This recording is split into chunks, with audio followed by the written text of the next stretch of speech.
Una bata blanca impecable no puede ocultar una mente brillante. Y un bolso de 10,000 pesos no puede ocultar un alma podrida. Ana Sarma era una genio escondida a plena vista, obligada a servir a personas que solían ser más pobres que ella. Pensaba que solo estaba sirviendo vino en Lauronie, uno de los restaurantes más exclusivos de la ciudad. Pero cuando la arrogante Beatrice Bravtov decidió insultarla en alemán, asumiendo que la pequeña mesera era inculta, cometió un error fatal. No solo insultó a Anna, insultó a una prodigio en lingüística que entendió cada palabra, incluyendo el trato ilegal de negocios que el esposo de la señora Bravtov estaba planeando justo en la mesa. La respuesta que siguió no solo terminó en la cena, terminó un imperio. El aroma de Lauronie era una mezcla calculada con precisión de aceite de limón importado de dinero antiguo y el tenue aroma mantecoso de la trufa. Era un olor que Ana Sarma asociaba con la supervivencia. A los 24 años, debería haber estado en H. Iglever completando su tesis doctoral sobre poesía germánica del siglo XII. En cambio, estaba en el centro de Chicago, equilibrando una botella de 400 pesos de Chateau Margaux en una bandeja de plata. El peso de ella era menos pesado que el peso de las facturas médicas de su padre. Ana era un fantasma en un vestido negro a medida y un delantal blanco almidonado. Se movía entre las mesas con boots drapeados en terciopelo con una gracia fluida y practicada. Sus movimientos eran económicos, silenciosos. La clientela de Lauronie, banqueros, cirujanos y los herederos discretamente poderosos de fortunas robadas, prefería que su personal de servicio fuera invisible. Ana era excelente en ser invisible. Su gerente, el señor Henderson, un hombre cuya espina dorsal parecía hecha de gelatina, a menudo la elogiaba por ello. «Eres una natural, Ana», decía, retorciendo sus manos. «Simplemente desapareces». Les encanta eso. Ana solo asentía con una pequeña sonrisa tensa en el rostro. Lo que él veía como un talento para el servicio, ella lo veía como una derrota aplastante. Ella, que había ganado el Decatlón Nacional de Lingüística 3 años seguidos. Ella, que podía argumentar filosofía en francés, debatir economía en alemán, susurrar poesía en italiano y maldecir con fluidez en ruso. Aquí, su único idioma requerido era sí, enseguida. ¿Y será con gas o sin gas? La caída de su familia había sido rápida y brutal. Su padre, Robert Sarma, había sido dueño de una prestigiosa, aunque nicho, casa editorial. Sarma Press era conocida por sus impecables traducciones académicas de clásicos oscuros. Era un negocio de pasión, no de ganancias. Y en el mundo moderno, la pasión era una responsabilidad. Un conglomerado depredador como Crestview Holdings había iniciado una adquisición hostil. Habían desangrado a Sarma Press, apalancado sus activos y luego la habían llevado a la bancarrota todo en el espacio de 6 meses. El shock de la pérdida, la traición de los socios y la montaña de deudas habían desencadenado un derrame cerebral severo en su padre. Así que Anna, la prodigio, había abandonado su programa de doctorado totalmente financiado. Había vendido su auto. Había vendido la preciada colección de libros de primera edición de su padre, cada uno sintiéndose como un pequeño pedazo de su alma siendo subastado. Y había tomado el trabajo en Lauronie, el turno de noche, para poder estar en el centro de rehabilitación con su padre durante el día. Esa noche era un martes ocupado. El restaurante zumbaba con el bajo y confiado murmullo de los adinerados. Ana recogía platos de la mesa 7, los comensales ni siquiera pausando su conversación sobre un nuevo yate. Escuchaba fragmentos de sus vidas. Un viaje de esquí a Gestad, un bono que era insultantemente pequeño en 200,000 pesos, una queja sobre una nueva ley fiscal. Se retiró a la estación de servidores cerca de la cocina, rellenando su jarra de agua. Miró el reloj. 8:15 de la noche. 3 horas más. Sus pies latían en los obligatorios, incómodos pero caros tacones negros. Sacó un libro desgastado de bolsillo de su delantal, un pequeño volumen de poesía de Rilke en su alemán original. Leyó una sola línea, dejando que la sintaxis compleja y el significado profundo fueran un bálsamo para su mente. Las ayes dir Geschen, Choneit und Strecken. Que todo te suceda, belleza y terror. Henderson siseó, sacándola de su ensueño. Mesa 11. Los Bravtoft. Están aquí. Este es grande. Gregory Bravtoft es prácticamente el rey de Chicago. Se perfecta. Anna guardó el libro de nuevo en su delantal. Los Bravtoft. Repitió, su voz plana. El nombre no significaba nada para ella, solo otra mesa de alto mantenimiento. Tomó los menús encuadernados en cuero, respiró profundo y estabilizador y compuso su rostro en la máscara agradable y neutral del sirviente perfecto. Había sobrevivido a la belleza y al terror. Ciertamente podía sobrevivir a los Bravtoft. La fiesta en la mesa 11 no solo estaba cenando. Estaban celebrando corte. Eran 4. 2 hombres y 2 mujeres vestidos en el tipo de elegancia casual costosa que gritan no tenemos que esforzarnos. Los ojos de Anna escanearon la mesa mientras se acercaba. Estaba la pareja más joven, los Ward, que parecían tensos y ansiosos por complacer. Luego estaban los protagonistas. El hombre, Gregory Bravtoft, tenía una espesa melena de cabello plateado, un bronceado profundo y los ojos fríos y depredadores de un asesino de salas de juntas. Ya estaba en su teléfono ladrando a alguien sobre precios de acciones. Y luego estaba su esposa, Beatrice Bravtoft, una visión de mantenimiento severo y costoso. Su cabello rubio estaba recogido en un moño tan apretado que parecía estirar la piel de su rostro. Diamantes brillaban en sus orejas y garganta, fríos y afilados. Su vestido era un negro austero y a la moda, y un bolso de 5 cifras estaba en la silla vacía a su lado. Estaba escaneando el restaurante con una mirada de profundo aburrimiento y desdén, como si todo el establecimiento fuera un insulto personal. Anna se deslizó hacia la mesa. Buenas noches. Bienvenidos a la Huronie. ¿Puedo presentarles nuestros menús? Gregory Bravtoft no levantó la vista de su teléfono. El señor Ward saltó. Oh sí, gracias. Beatrice, sin embargo, giró la cabeza lentamente, sus ojos rastrillando a Anna de pies a cabeza. Era una mirada que Anna conocía bien, la mirada que calculaba su valor, su origen y su educación en una sola mirada despectiva. El labio de Beatrice se curvó ligeramente. No tomó el menú. Tendremos una botella del 2009 Petrus. Beatrice espetó, su voz como cubos de hielo en una licuadora, y dile al sumiller que no se moleste con el espectáculo. Solo ábrela y quiero saber si las ostras son realmente de Puget Sound o si eso es solo algo que imprimen en el menú. Las ostras fueron traídas en vuelo esta mañana, señora, dijo Anna con calma, su voz un perfecto y suave monótono.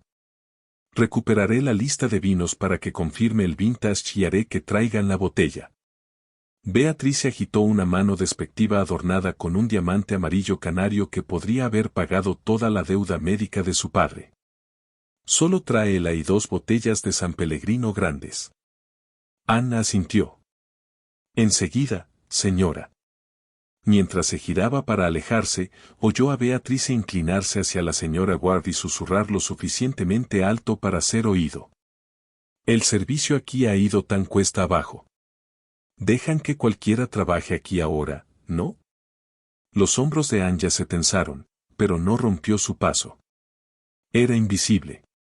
Era profesional. Era un fantasma que traía agua cara. Recuperó la botella de vino que costaba más que su renta de los últimos 3 meses y la presentó. Gregory Bravtoft finalmente había colgado el teléfono. Él y el señor Ward ahora se inclinaban, sus voces bajas. Mientras Anna abría expertamente el vino, sus manos estables, sus movimientos precisos. Captó el idioma que hablaban. Era alemán. Sus oídos se aguzaron, un reflejo subconsciente. Su mente, hambrienta de estimulación intelectual, instantáneamente comenzó a traducir. Insostenible, Gregory. El señor Ward decía, su alemán acentuado y torpe. La prensa está empezando a husmear alrededor del proyecto Adler Liquidation. Gregory Bravtov tomó un sorbo de agua, sus ojos fríos. Su alemán, a diferencia del de Ward, era fluido y afilado. Déjalos husmear. Para cuando encuentren algo, Adler será una compañía vacía, y los activos estarán en nuestra subsidiaria de Dublín. Es un asesinato limpio. La adquisición de Sarma fue desordenada, lo admito, pero solo la propiedad intelectual, esos derechos de traducción son una mina de oro. Solo necesitamos disolver las últimas reclamaciones de la familia. La mano de Anya se congeló en el sacacorchos. Sarma. La adquisición de Sarma. Proyecto Adler. Un zumbido comenzó en sus oídos. La habitación con sus luces bajas y charlas caras pareció inclinarse. Proyecto Adler era el nombre de la corporación fantasma que había iniciado la adquisición. Sarma era su padre. Sarma era ella. Estos eran las personas, no solo algunos comensales ricos. Estos eran los individuos humanos específicos que habían desmantelado su vida, destruido la salud de su padre y robado su futuro. Gregory Bravtov miró hacia arriba, sus ojos fríos aterrizando en ella. ¿Hay un problema? La chica del vino. La visión de Anna volvió a enfocarse. Miró al hombre que la había arruinado. Él la miraba como si fuera un electrodoméstico defectuoso. No, señor, dijo, su voz sin traicionar nada. Mis disculpas, vertió una pequeña catá para el señor Bravtov. Él la agitó, la olió y asintió bruscamente, ya volviéndose hacia el señor Ward. Como decía, Gregory continuó en alemán. La familia es irrelevante. El viejo está incapacitado y la hija, creo que es barista o algo igualmente patético. No tienen recursos para pelear con nosotros. La sangre de Anna se convirtió en hielo. Continuó vertiendo el vino rojo sangre oscuro para Beatrice, luego la señora Ward, luego el señor Ward, su mano tan estable como una piedra. Era un fantasma. Era invisible y estaba escuchando el elogio fúnebre de su propia vida hablado por el verdugo de su familia. La cena fue una clase magistral en tensión. Anna se movía en un estado de rabia helada controlada. Cada vez que se acercaba a la mesa, forzaba una máscara de serena neutralidad. Pero debajo de ella, su mente corría, catalogando cada palabra. Los Bravtov y los Ward estaban en su mayoría ajenos. Estaban envueltos en su burbuja de riqueza y privilegio. La conversación fluía alrededor de Anna como si fuera un mueble. Discutían su estrategia de negocios ilegal tan abiertamente como discutían el clima, seguros en su creencia de que el personal de ayuda era inculto, poco inteligente y, lo más importante, monolingüe. Gregory y el señor Ward, cuyo nombre de pila Anna aprendió era Philip, continuaron su discusión sobre el proyecto Adler en alemán. Estaban celebrando. La transferencia final de los derechos de publicación alemanes está programada para el viernes, dijo Gregory, saboreando su filete mignon de 150 pesos. Una vez hecho eso, el nombre Sarma está efectivamente borrado de la industria. Habremos absorbido todo su catálogo anterior de traducciones. Es brillante, Gregory, Philip Ward elogió. Verdaderamente cortarlos de sus socios europeos primero. Genio. Anna dejó un plato lateral de espinacas cremosas. Genio. Estaban llamando a la destrucción sistemática del trabajo de vida de su padre. Genio. Recordó las noches que su padre había pasado al teléfono, su voz quebrándose, tratando de entender por qué sus socios en Berlín y Múnich, hombres con los que había trabajado durante 30 años, habían congelado repentinamente sus contratos. Ahora sabía que Bravtov había envenenado el pozo primero. Beatrice, mientras tanto, estaba conduciendo su propia campaña de terror mezquino. Había devuelto su sopa 2 veces. La primera vez estaba tibia, la segunda escaldante. Se quejó de que su copa de vino tenía una película, forzando a Anna a traer una nueva y pulirla en la mesa. Es simplemente imposible encontrar buena ayuda hoy en día. Beatrice lamentó a la señora Ward, quien asintió en acuerdo frenético. Todos son solo perezosos. Sin orgullo en su trabajo. Solo quieren una limosna. Anna, quien en ese momento estaba recogiendo el plato de Gregory Bravtoft, sintió un músculo temblar en su mandíbula. Estaba trabajando semanas de 60 horas. No había tenido un día libre en 3 semanas. Estaba durmiendo en un catre en un apartamento estudio, comiendo fideos instantáneos para poder permitirse el medicamento experimental que el doctor de su padre había recomendado. Tienes tanta razón, Beatrice. Señora Ward. Ellen intervino. Mi nueva ama de llaves. Un desastre completo. Le pedí que organizara mi armario por color y estación y parecía genuinamente confundida. La incompetencia es asombrosa. Anna rellenó el vaso de agua de Beatrice. Beatrice no la miró, pero continuó su monólogo. Es una falta de crianza, una falta de educación. Esta gente simplemente no está hecha para las cosas más finas. No tienen la capacidad para ello. Era la crueldad casual y reflexiva la que asfixiaba a Anna. No solo la estaban insultando a ella. Estaban insultando a toda su clase, toda su situación sin una onza de autoconciencia. Eran los arquitectos de su pobreza. Y ahora se burlaban de ella por ello. Los platos principales fueron recogidos. El señor Henderson, viendo la mesa de alto perfil, nerviosamente le hizo señas a Anna para que tomara su orden de postre. Manténlos felices, Sarma. El señor Bravtoft acaba de firmar un nuevo arrendamiento para su firma en este edificio. Es nuestro inquilino más importante. Anna sintió una ola fría de náuseas. Crestview Holdings. Por supuesto, eran dueños del edificio donde estaba su restaurante. Eran dueños de todo. Regresó a la mesa. ¿Puedo interesarlos en un postre? Nuestro chef de pastelería recomienda altamente el Gran Marnier Soufflé. Gregory y Philip Ward estaban mirando una hoja de cálculo en la tableta de Philip, de vuelta al inglés. Gregory la despidió con la mano. Solo café, 4 espressos, y la cuenta. Beatrice, sin embargo, no había terminado. Estaba mirando a Anna. Sus ojos entrecerrados.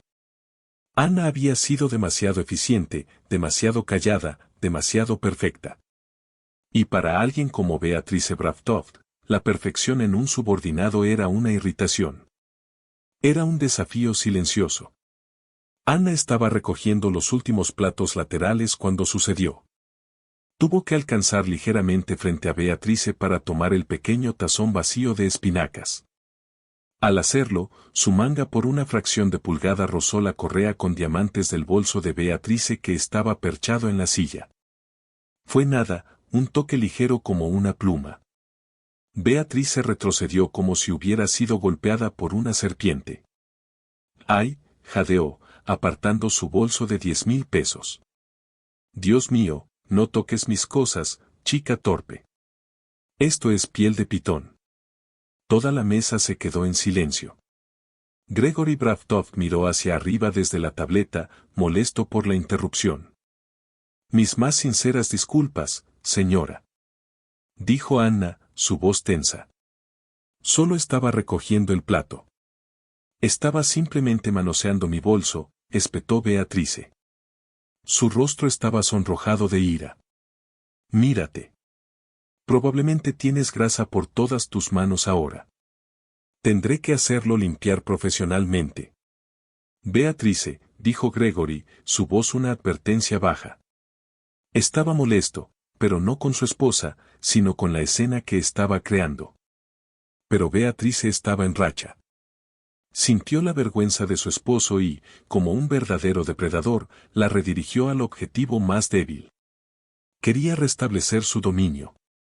Miró a Anna, quien estaba allí congelada, el plato vacío en su mano, y luego Beatrice se inclinó hacia su esposo, una sonrisa cruel y conspiratoria en su rostro. Cambió de nuevo al alemán. El idioma alemán en la mente de Anna era una cosa de belleza. Era el idioma de Goethe y Rilke, un idioma de filosofía precisa y emociones compuestas profundas. En la boca de Beatrice Bravtoft era un arma. Se inclinó cerca de Gregory, creyendo que estaba segura en su fortaleza lingüística, creando una burbuja privada de desprecio mientras el objetivo estaba a menos de 3 pies de distancia. Sí dirán, dijo Beatrice, su voz goteando desprecio. Mira a esta pobre cosa. La respiración de Anna se entrecortó. No se movió. Mantuvo sus ojos enfocados en un punto justo sobre el hombro de Beatrice, un truco practicado de mesera para mostrar atención sin hacer contacto visual. Gregory suspiró, molesto, pero no detuvo a su esposa. Miró a Anna, luego de vuelta a su hoja de cálculo. Para él, ella era solo parte del escenario. Beatrice, envalentonada por la indiferencia de su esposo, presionó. Estaba hablando directamente a Anna usando la tercera persona como si Anna fuera un perro a discutir. Sie riecht nach Versagen und billigem Basmittel. Annas fosas nasales se dilataron. Pensó en la lavandería de 24 horas que usaba, el polvo azul genérico. Eso era todo lo que podía permitirse. Ochmut kommt por dem Fall. Beatrice continuó, su voz elevándose en diversión cruel. Miró a Ellen Ward, quien estaba mirando sus zapatos, profundamente incómoda pero demasiado asustada de Beatrice para intervenir. Diese Art von Leuten. Sie sind wie Kakerlaken. Sie kommen aus dem nicht sunt Boyen nur, was wir haben. La mano de Anna, la que sostenía el plato de cerámica, estaba temblando. Cucaracha. Pensó en la biblioteca de su padre, en sus premios, en la vida que le habían robado. Pensó en él llamándola patética. Pero Beatrice no había dado el golpe mortal. Miró los zapatos de Anna, los tacones negros estándar reglamentarios que eran una agonía para usar. Schau dir es Checklichen Schuhe an und dies es Checkliche Uniform. Es ist ein Wunder, dass sie überhaupt ein Tablet halten kann. Luego vino el resumen brutal final. La línea que condensaba todo su desprecio en un paquete. Wahrscheinlich zu dumm, zwei Sätze zusammenzustringen, aber hier ist sie und tut so, als wäre sie etwas Besseres. Pathetisch. Patética. La misma palabra que Gregory Bravtoft había usado. Era el lema familiar. El silencio que siguió se extendió por 10 segundos completos. Anna solo estaba allí. Beatrice la miró fijamente, una sonrisa desafiante y fea en su rostro, retando a la estúpida pequeña mesera a reaccionar a un tono que no podía posiblemente entender. Estaba disfrutando el poder del momento, la capacidad de abusar de alguien en su cara. La mente de Anna estaba al rojo blanco. Toda la ira, el dolor, el agotamiento y la profunda injusticia del último año coalescieron en un solo punto afilado de claridad. El miedo se había ido. Su trabajo se había ido. Su servidumbre se había ido. Ya no era Anna la mesera. Era Anna Sarma, la hija de Robert Sarma. Lentamente, deliberadamente, colocó el plato vacío de espinacas en su bandeja de plata, que descansaba en un soporte de servicio cercano. Giró su cuerpo no en retirada, sino para enfrentar directamente a Beatrice Bravtoft. La miró directamente a los ojos.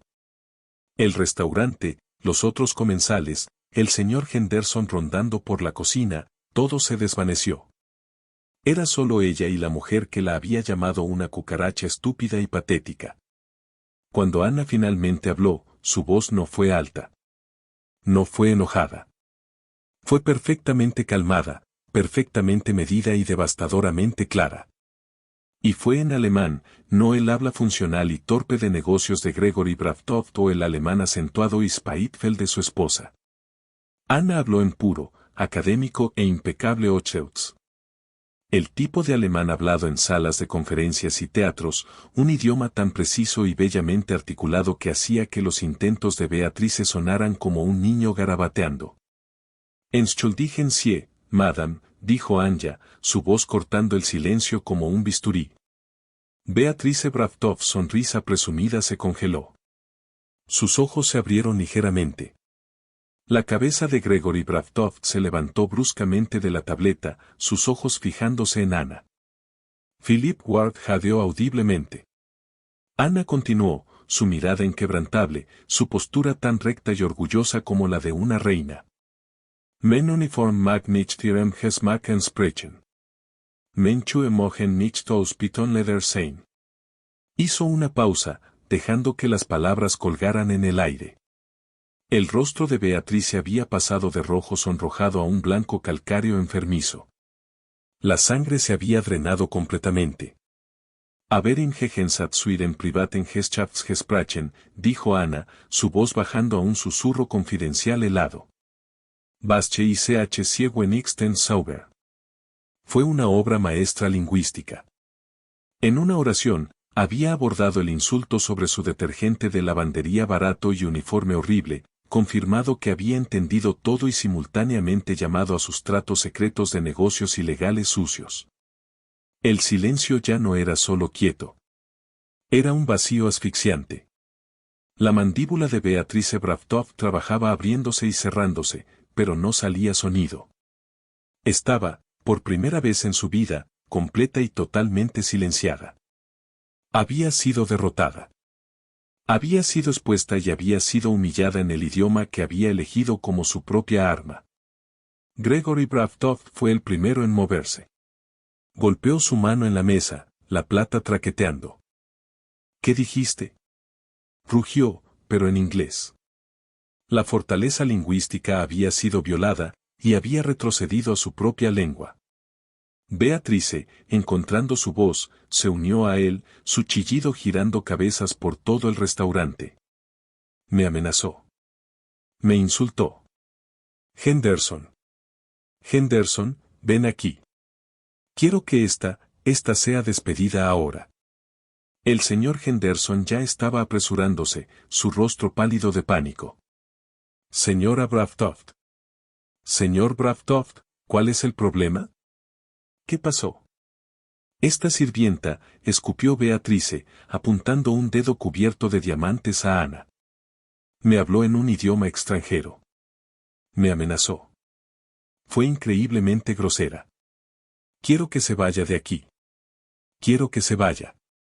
Henderson se volvió hacia Anna, sus ojos abiertos de miedo. Anna, ¿qué hiciste? Discúlpate con la señora Bravtov. Este instante. Ana se mantuvo erguida.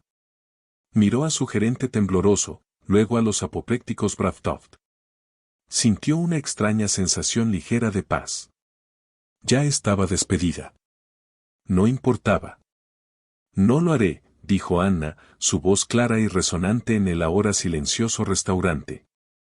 No me disculparé por entender un idioma, y no me disculparé por ser insultada. Tú insolente pequeña, chilló Beatrice, levantándose de su silla. Eso es suficiente, bramó Gregory Bravtov. Arrojó su servilleta en su plato. Henderson, este es el peor servicio que he recibido jamás. Esta empleada es una desgracia. La despedirás frente a nosotros o personalmente me aseguraré de que el arrendamiento de Lauronie sea terminado y demandaré a esta chica por acoso. Henderson estaba temblando. Esta era su peor pesadilla. Anya, por favor, gimoteó. Solo di que lo sientes. Por favor, ¿no entiendes? Oh, creo que ella entiende más que cualquiera de nosotros. Dijo una nueva voz. La voz era masculina con un acento alemán distinto y refinado. No era Gregory Bravtov. Ana se volvió. El señor Henderson se volvió. Los Bravtov se volvieron. Un hombre se estaba levantando de una pequeña mesa para dos en la esquina, una mesa que Ana ni siquiera había atendido. Estaba en sus finales de los 60 con un rostro amable y académico, una chaqueta de tweed y gafas de armazón de alambre. Parecía un profesor universitario. Lo era. Miró más allá de los Bravtov, sus ojos aterrizando en Ana, y su rostro se rompió en una sonrisa de profundo orgullo y tristeza. Ana Sarma mein Gott, bist du das? Dios mío, ¿eres tú? Los ojos de Anna se llenaron de lágrimas. No lo había visto en 2 años.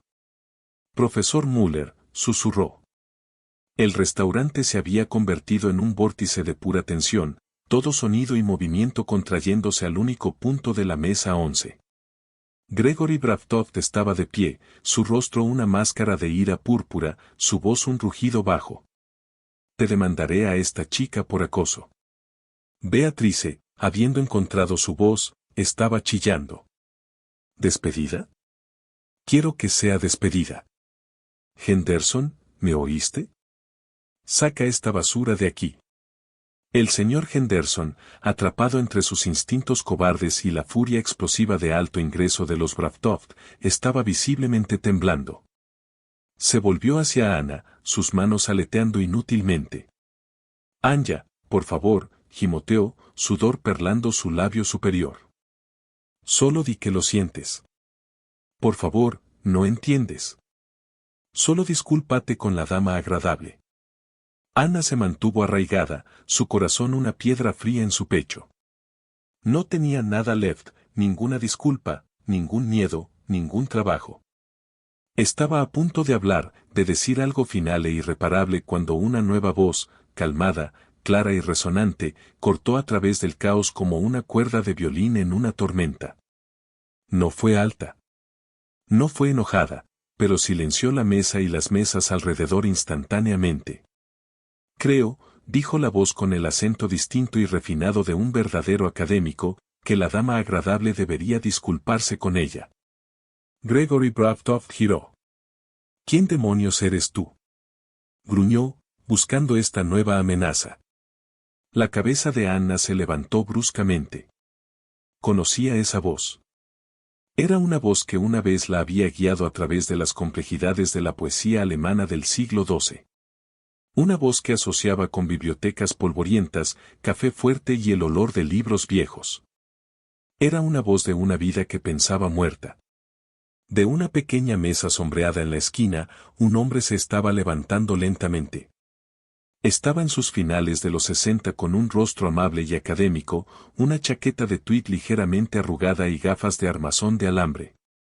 Colocó su servilleta neatly en su mesa como si terminara una comida perfectamente normal, y miró más allá de los furiosos Bravtov, sus ojos aterrizando directamente en Anna.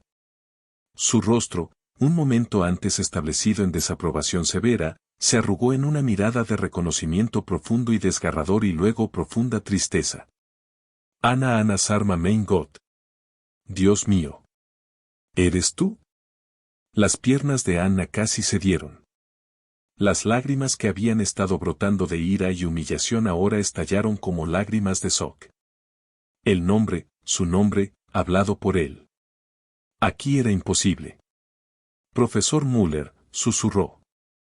El nombre fue un jadeo, una oración. Profesor Albrecht Moeller de la Universidad de Heidelberg. El amigo más antiguo de Robert Sarma y su mentor doctoral dio un paso lento hacia su mesa. Ignoró completamente a los Bravtov, su enfoque entero en su estudiante. Pensé que habías desaparecido. Dijo el profesor Moeller, su voz gruesa de emoción. Estaba hablando inglés ahora para toda la habitación. Intenté contactarte, a tu padre. Robert, oí que estaba enfermo. Anya, ¿qué estás haciendo aquí en este uniforme? Necesitaba un trabajo. Profesor, Anna susurró, la vergüenza de su situación lavándola de nuevo, pero esta vez mezclada con una esperanza extraña y aterradora. Un trabajo. Müller dijo la palabra como si supiera mal. Finalmente giró su mirada de Anna, y los ojos amables y académicos se endurecieron. Miró al señor Henderson, quien estaba mirando boquiabierto. Tú, dijo, estás a punto de despedir a esta empleada. Ella insultó a la señora Bravtov, farfulló Henderson, aleteando. Fue increíblemente grosera. No. Corrigió el profesor Moeller, su voz convirtiéndose en el tono crisp y autoritario de sala de conferencias que podía silenciar una habitación de 500 estudiantes. He estado cenando aquí por 2 horas. He oído cada palabra. Mi alemán es, les aseguro, bastante excelente. La señora Bravtoft, dijo, girando su mirada hacia Beatrice. La insultó. Beatrice retrocedió como si le hubiera arrojado agua. Yo, no sé de qué estás hablando. Eso es una mentira. Lo es. Contrarrestó Müller, su voz escalofriantemente calmada. Ahora era el centro del restaurante. Cada teléfono estaba fuera. Cada comensal se inclinaba. La llamaste una cucaracha. Dijiste, y cito, huele a fracaso y detergente de lavandería barato. La llamaste patética. Y tu error más egregio, la llamaste demasiado estúpida para unir dos oraciones. Dejó la traducción al inglés de los insultos colgando en el aire muerto y silencioso. Ellen Ward parecía como si fuera a estar físicamente enferma. Philip Ward estaba mirando su plato, su rostro ceniciento. El rostro de Beatrice Bravtoft era una máscara de horror. Esto no era un trato de negocios. Esto era una ejecución social. Estaba siendo expuesta, sus palabras feas repetidas para que todos las oyeran. Estabas, continuó Müller, una nota de desprecio académico en su voz, equivocada en todos los aspectos, especialmente el último. Miró de vuelta a Anna y su expresión por un momento fue de puro orgullo sin adulterar. Verán, dijo a la habitación en general, esta es Anna Sarma. Esta no es una chica patética. Esta es la mujer que ganó el premio Conrad por su traducción de textos medievales. Era mi mejor estudiante en una beca doctoral completa en H. Iglever. Esta mujer habla 9 idiomas con fluidez y puede leer 3 muertos. Esta mujer, dijo, su voz elevándose con una pasión que llenaba la habitación, es una genio. Ana estaba abiertamente, silenciosamente sollozando ahora, vindicada de una manera que ni siquiera había soñado posible. ¿Y saben por qué? La voz de Müller retumbó, y pivoteó, girando su atención completa al hombre que había estado silencioso por demasiado tiempo. ¿Saben por qué una genio está obligada a trabajar como mesera para ser insultada por gente mezquina y arrogante como ustedes? Apuntó un solo dedo tembloroso directamente a Gregory Bravtoft. Porque ese hombre, rugió. Gregory Bravtoft de Crestview Holdings ilegal e inmoralmente llevó a la bancarrota la compañía de su padre. El nombre golpeó la habitación como una bomba. Sarma Press. No era una corporación sin rostro. Era una institución amada y respetada de Chicago conocida por su calidad e integridad. Un murmullo recorrió a los comensales. Una mujer jadeó. La compañía de Robert Sarma. La periodista en la mesa de al lado estaba escribiendo frenéticamente en su teléfono. Destruyó su familia. La voz de Müller resonó como el resumen final de un fiscal. Puso a su padre en el hospital con un derrame cerebral por el estrés. Y esta noche él y su esposa tuvieron la audacia de sentarse aquí, celebrar su robo justo frente a ella, y luego burlarse de ella por la pobreza que ellos mismos crearon. Ellen Ward estaba de pie. Philip, nos vamos. Siseó, agarrando su bolso. Me siento enferma. No tenía idea. Esto es calumnia. Finalmente bramó Gregory Bravtoft, su rostro un tono moteado y aterrador de rojo. Había pasado de tiburón a animal acorralado. Esto es mentira. No tienes prueba. Te demandaré. Demandaré a este restaurante. La demandaré a ella. Todos serán arruinados. El profesor Mueller no se inmutó. Miró a Gregory con una especie de piedad académica. Prueba, señor Bravtoft. Parece creer que estaban teniendo una conversación privada. No lo estaban. Estaban celebrando un crimen. Era un viejo amigo de Robert Sarma. He estado muy interesado en la caída de su compañía. Lentamente, deliberadamente, alcanzó el bolsillo del pecho de su chaqueta de tweed. Sacó su smartphone. Y ustedes acaban de entregarme toda la conspiración en bandeja de plata. Creo que comencé a grabar cuando comenzaron a discutir el proyecto Adler. Sí, Aquí está. Levantó el teléfono. La luz roja de grabación estaba brillando como un pequeño ojo demoníaco. Toda su discusión sobre la liquidación de los activos Sarma. Su plan para borrar el nombre Sarma. La preocupación de su socio sobre la prensa husmeando. Su propio despido de su hija como patética. Todo está aquí. Creo que el término legal es una confesión. Este silencio era diferente. No era solo quieto. Era un vacío. Era el silencio absoluto y asfixiante de un jaque mate total. Philip Ward miró a Gregory, sus ojos abiertos con traición y terror. Gregory, Dios mío, ¿qué hiciste?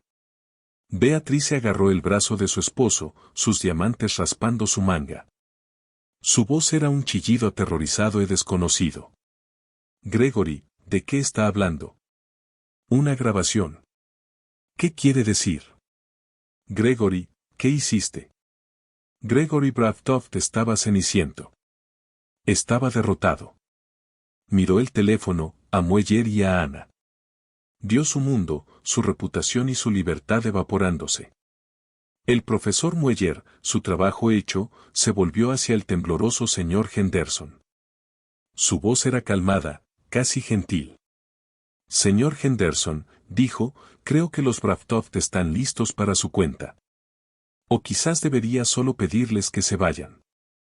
Han causado suficiente disturbio. Henderson, finalmente entendiendo quién era el poder real en la habitación, infló su pecho.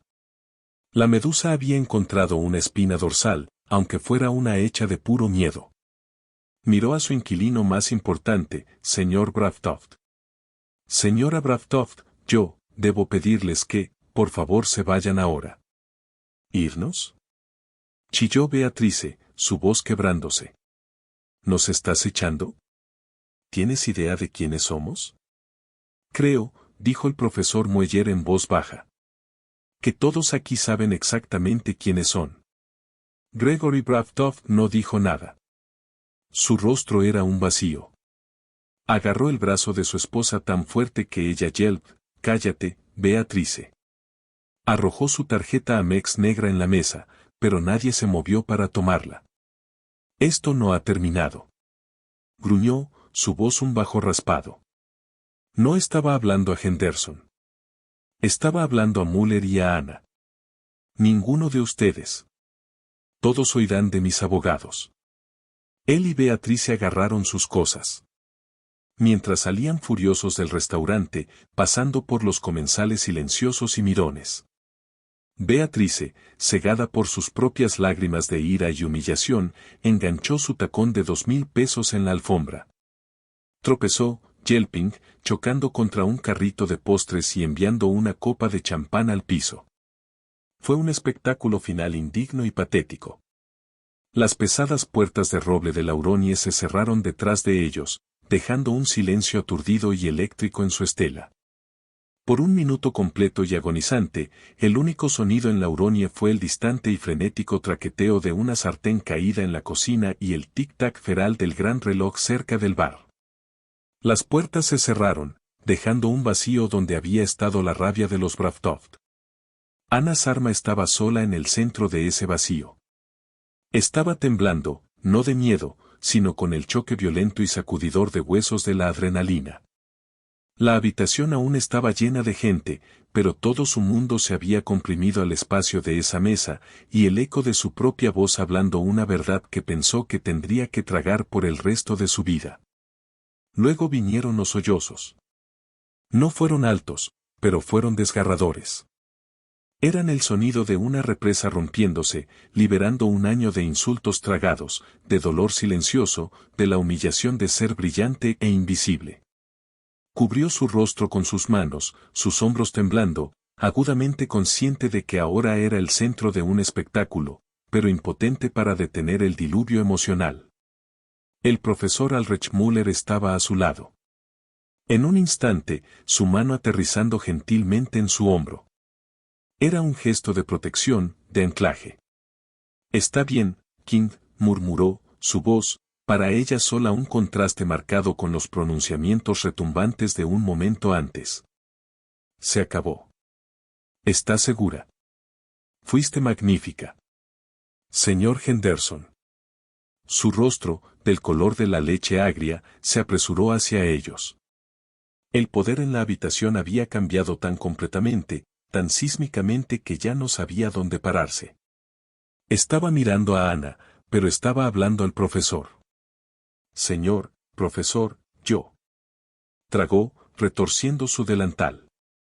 Giró sus ojos aterrorizados y suplicantes a Anna. Señorita. Señorita Sarma, yo, no puedo encontrar las palabras, lo que dijeron, lo que yo, estoy tan profundamente arrepentido.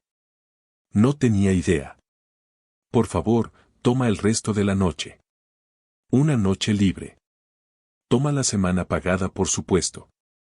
Lo que necesites. Dios mío, lo siento tanto. Ana lentamente bajó sus manos, limpiando las lágrimas calientes de sus mejillas. La pelea se había drenado de ella, dejando un profundo agotamiento hueco, pero debajo de él un pequeño y desconocido ascua de ligereza. Era libre. Gracias, señor Henderson, dijo, su voz ronca y cruda. Yo, creo que solo iré por mis cosas. Creo que he terminado aquí. Por supuesto, por supuesto.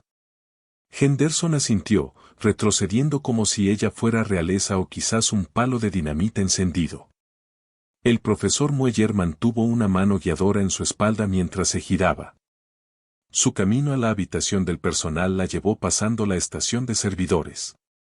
Todo el personal de cocina, los ayudantes de mesa, los cocineros de línea, el lavaplatos.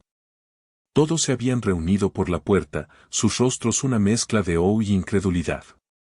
Eran los invisibles justo como ella había sido. Mientras pasaba, se apartaron, y luego Louise, el ayudante de mesa con quien a menudo compartía una broma en español, comenzó a aplaudir. Fue un sonido lento y deliberado en el restaurante silencioso.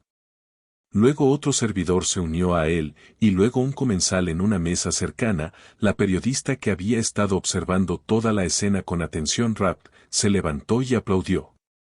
En segundos, toda la sala de comedor estaba de pie. El aplauso no fue el golpeteo educado de una audiencia saciada. Fue un rugido.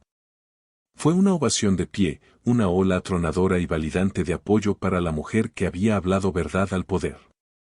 Anna, su rostro ardiendo rojo, dio una pequeña sonrisa acuosa y un asentimiento, un gesto de gracias a una habitación llena de extraños que acababan de presenciar su vida romperse y reformarse. Desapareció a través de la puerta solo para empleados, el sonido de sus aplausos siguiéndola por el pasillo. El profesor Mueller la esperó en la entrada principal, habiendo pagado su propia cuenta con un gerente aturdido. Anna emergió 10 minutos después, no como una mesera, sino como ella misma. Había desechado el vestido negro y el delantal blanco ahora en sus simples jeans, un suéter desgastado y los zapatos para correr que siempre traía para cambiarse de los tacones agonizantes.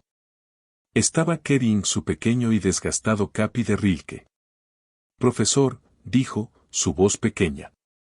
No tenías que esperar, tonterías, Ana, dijo gentilmente, tomando su codo y guiándola hacia la fresca noche de Chicago. El aire fue un shock después del restaurante sofocante y sobrecalentado. ¿Dónde podemos ir? Debemos hablar, y debes comer algo que no fue preparado en ese lugar.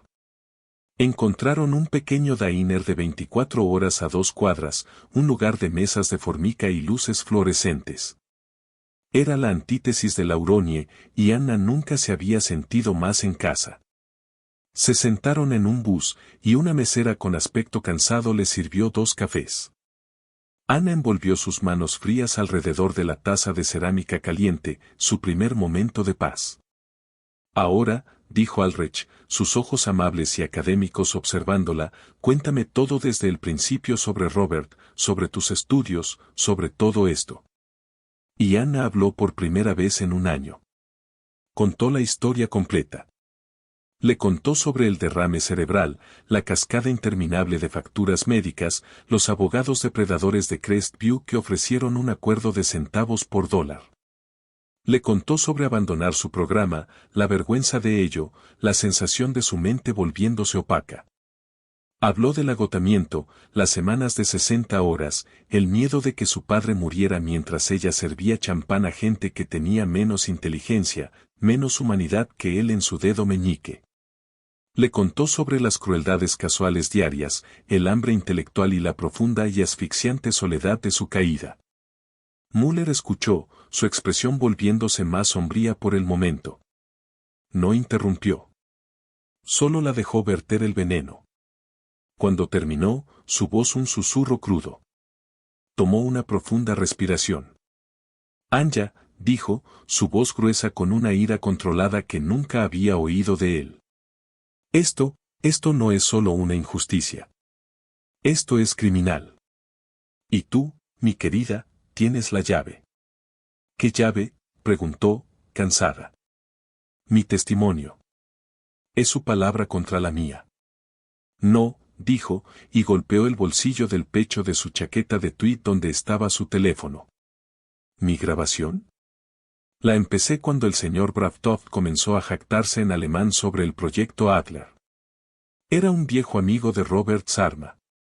He estado muy interesado en la caída de su compañía.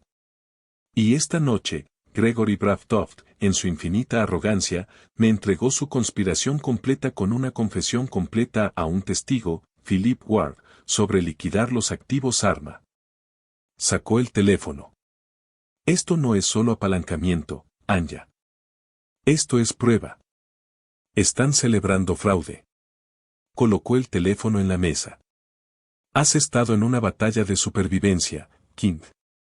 Ahora pasamos a una batalla de estrategia. Justo allí en la quietud de las 2 de la mañana del diner, el profesor Moeller hizo una llamada. Anja escuchó mientras hablaba en alemán rápido y furioso a alguien al otro lado. Ava, soy Ulrich. Estoy en Chicago. Sí, la conferencia estuvo bien. Escucha, tengo algo. Algo terrible y algo maravilloso. He encontrado a la hija de Robert Sarma y he encontrado a los hombres que lo destruyeron. Sí. Encinta. Vamos a necesitar tu ayuda. Vamos a la guerra. Colgó. Esa era la doctora Ava Reinhardt. Es la litigante corporativa más temida en Frankfurt. Se especializa en recuperación de activos internacionales. Tiene un odio particular por hombres como Gregory Bravtov. Sonrió una sonrisa delgada y lobuna. Estará en un avión por la mañana. Ewana será su testigo principal. Las cosas se movieron con una velocidad vertiginosa. Al día siguiente, la periodista de Lauronie, una mujer llamada Merrayil Jenkins, publicó su historia. No era solo una reseña de restaurante. Era un derribo de primera página. El titular era crudo. La mesera que habló verdad al poder. Como un insulto cruel de Chicago descubrió un fraude de multimillones de dólares. La historia fue una sensación viral. Tenía todo.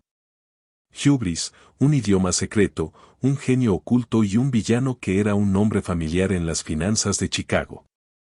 Los Ward, aterrorizados de ser implicados, leyeron el artículo y su abogado los tuvo en la oficina temporal de la doctora Reinhardt en 1 hora.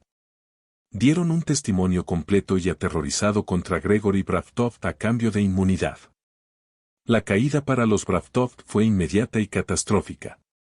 Las acciones de Crestview Holdings cayeron 30% en 2 días. La junta directiva sostuvo una reunión de emergencia y aceptó forzosamente la renuncia de Gregory Bravtov.